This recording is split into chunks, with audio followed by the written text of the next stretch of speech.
नमस्कार साथियों, संस्कार अकादमी के यूट्यूब चैनल संस्कार स्टडीज में एक बार फिर से आपका स्वागत है। पिछली क्लास में अपन बात करे थे संज्ञा सूत्रों के बारे में। विशिष्ट प्रकार की कुछ संज्ञाएं होती है, उन संज्ञाओं में से भी एक साधारणतया प्रश्न बनता है। उनके लिए मैंने कहा कि जैसे प्रत्याहार संज्ञा हुई, जैसे पद संज्ञा हुई, जैसे श्रवण संज्ञा हुई, तो इन बातों का थोड़ा सा ध्यान रखना है। एक दो बार वीडियो को आप देख लीजिए, आपके जितने भी डाउट हैं वो सारे क्लियर हो जाएंगे। आज अपन नया चैप्टर स्टार्ट करते हैं संधि का।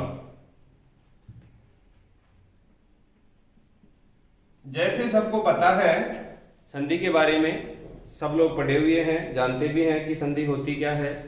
फिर से देख लीजिए आप अपनी भाषा में कि दो वर्णों का जब सार्थक मेल होता है और उस मेल से कोई विकार उत्पन्न होता है या कोई नई प्रक्रिया होती है, बस वही संधि कहलाती है। अब दो वर्णों में चाहे से वो स्वर भी हो सकता है, स्वर भी हो सकता है, व्यंजन और स्वर भी हो सकता है, ये वाली बात ध्यान रखना है। अतः अपन यहाँ कह सकते हैं कि संधि का मतलब होता है दो वर्णों के सार्थक मेल को। यहाँ परिभाषा में तो ऐसे ही बताया गया है कि वर्णों की जो अत्यंत निकटता होती है वो ही संधि होती है, और निकटता का मतलब दोनों आपस में मिल जाए, वही संधि कहलाती है। अपनी संस्कृत भाषा में संधि के विभिन्न प्रकार बताए गए हैं। थोड़ा सा हिंदी से हट करके है, वो एक बार अपन डिस्कशन कर लेते हैं। यहां सामान्य रूप से परिभाषाओं की बात करते हैं अपन कि संधि की परिभाषा क्या क्या बताई गई है। सबसे पहले प्रथम परिभाषा कही गई है परः सन्निकृशः संहिता। यहां मैंने कहा कि दो वर्णों की अत्यंत निकटता, और पहले भी ये लोग आप लोगों को ये बता चुका हूं मैं कि दो वर्णों की अत्यंत निकटता संहिता कहलाती है। यहां जब भी अपन बात करें, जैसे उदाहरण दिया था आप लोगों को मैंने, सुधी धन उपास्य, यहां दो वर्ण थे, एक ई था और एक ऊ था, ये दोनों आपस में निकट हो गए और इसे ही संहिता कहते हैं। और संहिता का ही दूसरा नाम संधि होता है, संहिता का ही अपर नाम संधि होता है। अतः यहां कह सकते हैं परः सन्निकृशः संहिता, अर्थात वर्णों की अत्यंत निकटता को संहिता कहा जाता है, संहिता कहा जाता है। वह संहिता ही संधि कहलाती है, संधि कहलाती है। यहां एक चीज ध्यान रखना है, जैसे भी अपनी संधि शब्द को देखते हैं, छोटी सी बात है, संधि शब्द को देखते हैं तो यहां पर देखो शम प्लस धी, यहां भी संधि होती है अपनी, इस संधि शब्द में भी संधि होती है। शम उपसर्ग से धी के जब योग करते हैं तो संधि होती है। यहां एक चीज का ध्यान रखना है कि जब भी अपन यहां पर कोई पूछ ले कि संधि कौन सी है, तो यहां अनुस्वार पर श्रवण संधि है। कौन सी है? अनुस्वार पर श्रवण। ये बाद में बताऊंगा आपको कि पूर्व श्रवण क्या होती है, पर श्रवण क्या होती है, इसके भेदों के बारे में जब बात करेंगे तो यहां ध्यान रखना। एक छोटा सा याद आ गया बीच में, इसलिए मैंने बता दिया, सम प्लस धी बराबर संधि। इस संधि को अगर अनुस्वार पर श्रवण करेंगे तो ऐसे होता है संधि, ये वाला संधि ऐसे होता है अनुस्वार पर श्रवण करते हैं तो, ठीक है। यहां पर बात कर रहे थे कि संधि होती क्या है, परः सन्निकृशः संहिता, अर्थात वर्णों की जो अत्यंत निकटता होती है, निकटता को ही संहिता कहा जाता है, और संहिता का ही दूसरा नाम क्या रखा गया है, संधि रखा गया। वर्णों की निकटता कैसे, जैसे शुद्धि धन उपास्य है, ई और ऊ दोनों आपस में निकट है, और बस यही निकटता क्या कहलाती है, संहिता, और संहिता का ही दूसरा नाम रखा गया है संधि। दूसरे वाली परिभाषा कही गई है वर्णनाम मेलनम संधि। यहां पर देखिए आप लोग, वही बात है जो मैंने पहले कहा था, वर्णानाम मेलनम संधि, अर्थात वर्णों के मेल को ही संधि कहा जाता है। कह सकते हैं अपन दो वर्णों के मेल को ही संधि कहा जाता है।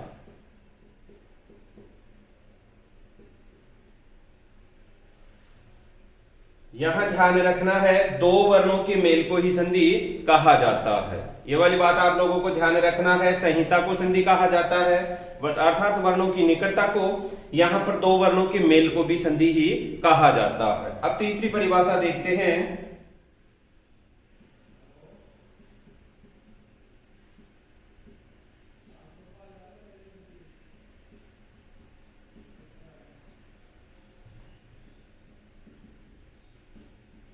लोपागमादेश वर्ण विकारावा संधि, ये कह सकते हैं कि वर्णों का जहां पर लोप हो, आगम हो, आदेश हो या कोई विकार हो, वो भी क्या कहलाता है? संधि ही कहलाता है।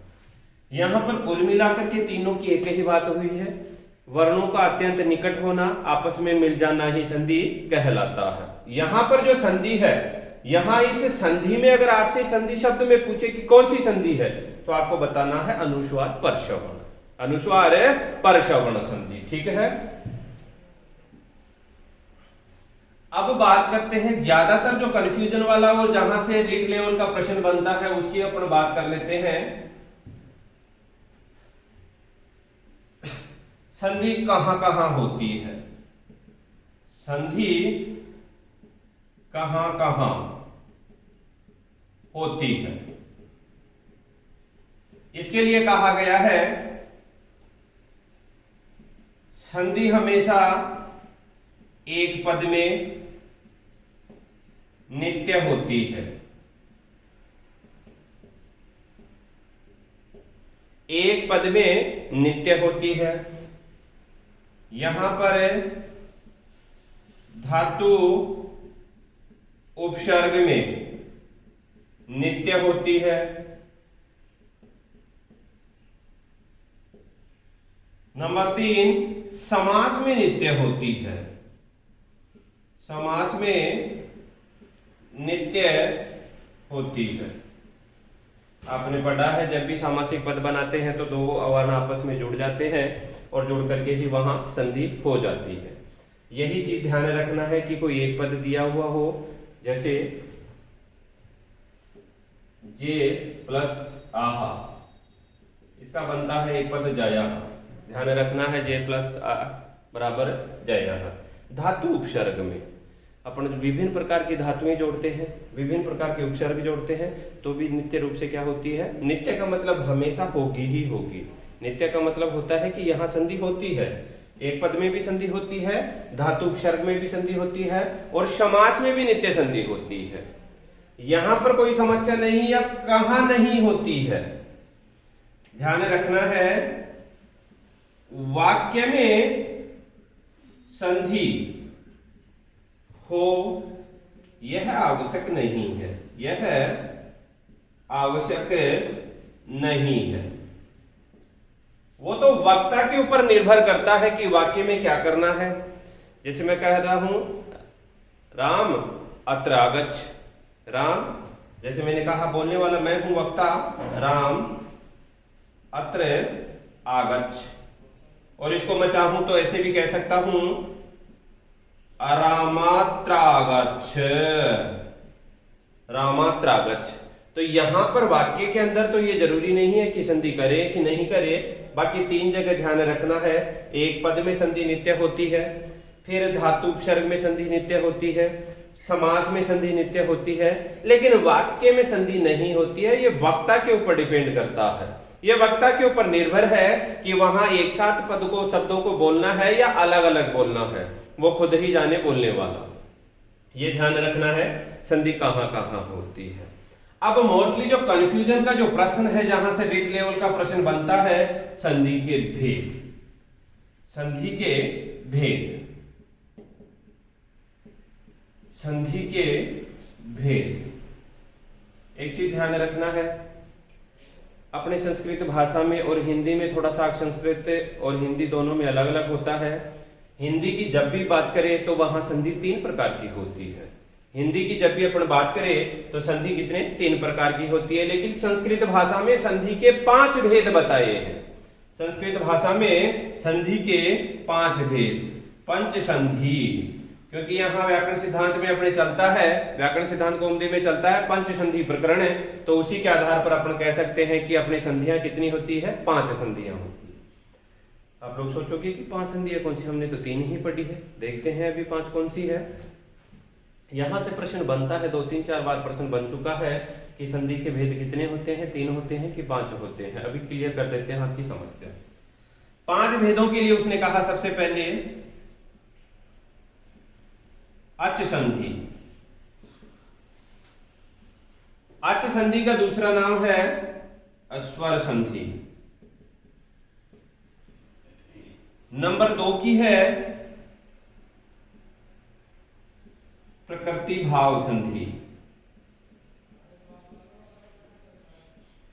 नंबर 3 पे है हल संधि। हल संधि को दूसरा बोलते हैं अपन व्यंजन संधि।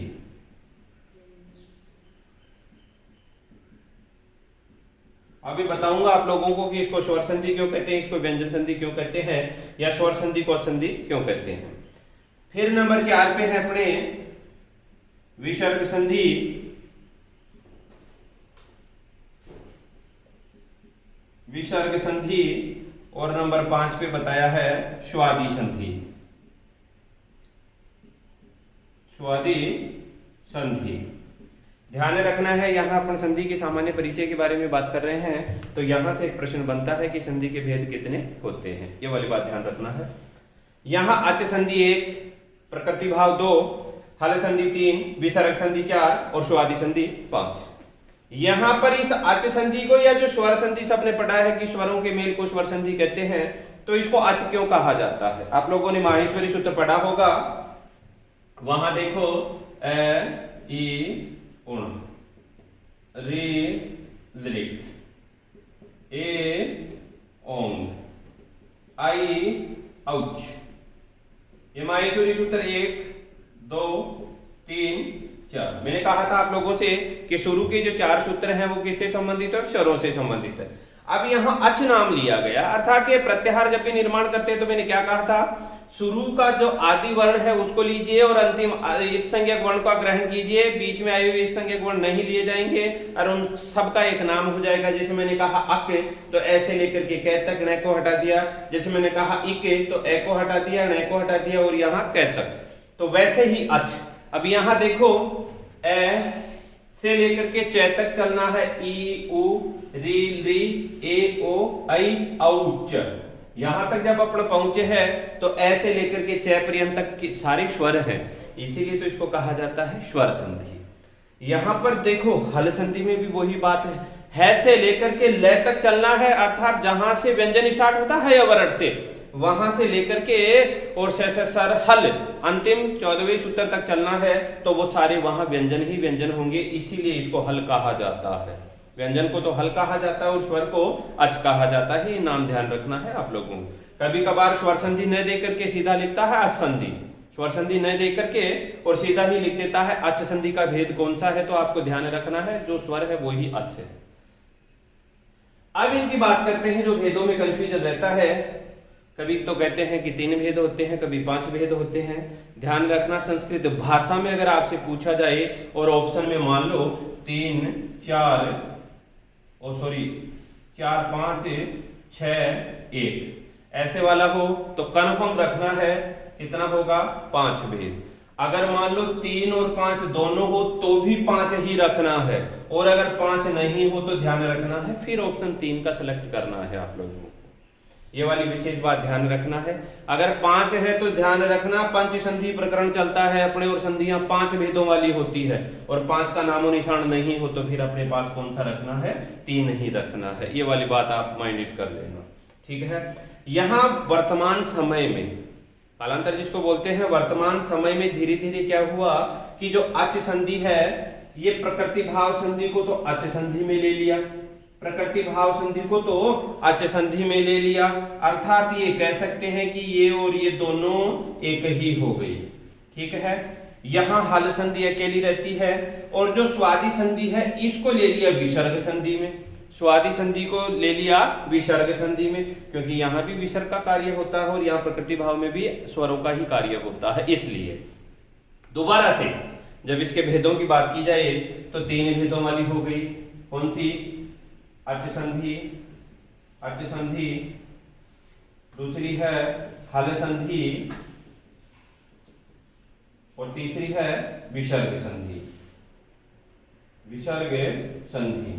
अब आप लोगों को पता है, मैंने कहा कि 3 भेदों वाली हो गई दोबारा। 5 ऑप्शन में हो तो 5 ही होगा और 5 नहीं तो फिर पता है कि 3 ही करना है। 3 कौन सी? अच, हल और विसर्ग। यहाँ पर जो प्रकृति भाव थी वो संधि में गई और जो स्वादि संधि थी वो विसर्ग संधि में गई। बस यही तो है संधि का एक सामान्य परिचय जिसको अपन कह सकते हैं। अब यहाँ पर इसके जो अच संधि है, जैसे हल संधि है, जैसे विसर्ग संधि है, तो यहाँ कह सकते हैं कि लगभग 6-7 भेद यहाँ अच संधि के चलते हैं, 13-14 भेद यहाँ हल संधि के चलते हैं और 3-4 भेद यहाँ विसर्ग संधि के चलते हैं। तो वो अलग अलग भेदों के हिसाब से अगर आगे बात की जाए, यहाँ से प्रश्न नहीं बनता कि कितने भेद होते हैं, ये वाला प्रश्न नहीं बनता है। केवल यही है कि संधि होती कितने प्रकार की है। तो यहाँ पर अपने जब भी बात करें तो ध्यान रखना है, अच का मतलब स्वर होता है, हल का मतलब व्यंजन होता है और विसर्ग का मतलब विसर्ग। अब सुनो, जहां पर 2 स्वरों का मेल हो या 2 स्वरों के मेल से कोई विकार उत्पन्न हो, स्वरों के मेल से, ध्यान रखना, वो तो कहलाती है अच संधि। बताते हैं दोबारा। जहां पर 2 स्वरों के मेल से, किसमें? अच में 2 स्वरों के मेल से विकार उत्पन्न हो तो ध्यान रखना है कौन सी कहलाएगी? अच संधि। दूसरी है हल संधि। अब हल संधि की बात करें जब भी, तो यहां पर एक स्वर एक व्यंजन, एक स्वर एक व्यंजन या दोनों ही व्यंजन हो सकते हैं। ये वाली बात आप लोगों को ध्यान रखना है। एक स्वर और एक व्यंजन के मेल से विकार उत्पन्न हो तो कौन सी कहलाएगी? हल संधि। और फिर बात करते हैं विसर्ग। विसर्ग आप लोगों को सबको पता है कि विसर्ग ये वाले होते हैं, 2 बिंदुएं होती है ऊपर नीचे, वो ही विसर्ग कहलाता है। इस विसर्ग के स्थान पर कोई परिवर्तन हो, विसर्ग के स्थान पर कोई परिवर्तन हो, वो ही क्या कहलाता है? विसर्ग संधि। अब विसर्ग के स्थान पर क्या परिवर्तन होगा? या तो विसर्ग का लोप हो जाएगा, या विसर्ग का स बन जाएगा, या विसर्ग का रू हो जाएगा। बस यही वाली तो परिवर्तन होते हैं, या तो स होगा या रू होगा या विसर्ग का ऊ हो जाएगा। अब इन्हीं के नाम से विसर्ग संधि के भेदों के नाम रख दिए, शत्व विसर्ग संधि, रुत्व विसर्ग संधि, उत्व विसर्ग संधि और लुप्त विसर्ग संधि। बस यही वाली बात आप लोगों को ध्यान रखना है। स्वरों के मेल से अच, हल, स्वर और व्यंजन के मेल से हल और विसर्ग के स्थान पर किसी भी प्रकार का कोई परिवर्तन होता है वो विसर्ग संधि। ये जनरली बातें हैं, आप सब लोग जानते हैं इसके बारे में। यहां पर ध्यान रखना है, मोस्टली प्रश्न यही बनता है कि संधि के भेद कितने होते हैं। सबसे ज्यादा कंफ्यूजन करने वाला, पिछली बार जो टेट हुआ था 2011-12 का, उसमें यही प्रश्न पूछा था कि संधि के भेद कितने होते हैं। एक जगह तो पूछा था कि 3 भेदों वाली, एक जगह पूछा था 5 भेदों वाली, और दोनों को सही माना था। क्योंकि जिस जगह पूछा था, ये जिला परिषद के हिसाब से एग्जाम होती थी, तो अलग अलग पेपर में अलग अलग पैटर्न के हिसाब से पूछा गया था प्रश्न। तो ध्यान रखना, जिसमें 5 हो ही नहीं तो वो तो होगी 3, और जिसमें 3 और 5 दोनों हो तो वो होगा 5। ध्यान रखना है इस बात का, 3 का ऑप्शन नहीं है अपने पास। ठीक है, नेक्स्ट बात करेंगे अपन आज संधि की अगली क्लास में। धन्यवाद।